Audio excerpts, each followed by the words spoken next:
உயர்வு மனப்பான்மை.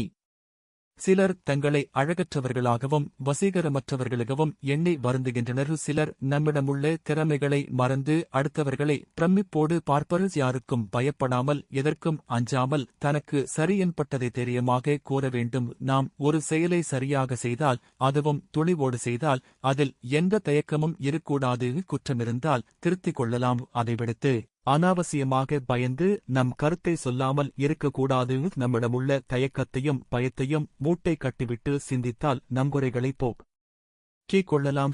எந்த ஒரு சூழ்நிலையிலும் தாழ்வு மனப்பான்மைக்கு ஆளாகாமல் வாழ்வை தன்னம்பிக்கையோடு எதிர்கொள்ள வேண்டும். வேறு சிலர் நம்மை பற்றியே எப்போதும் பெருமை பேசாமல் அவர்களை தாழ்வாக பேசிவிட்டால் அவர்களால் தாங்க முடியாது. ஆனால் சிலருக்கு பிறரை மட்டம் தட்டுவது, இழிவாக பேசுவது, பிறரை அவமதித்து பேசுவது என்றிருப்பார்கள். இப்படிப்பட்டவர்கள் ஒன்றும் அப்படி செயல்திறன் மிக்கவர்களாக இருக்க மாட்டார்கள்.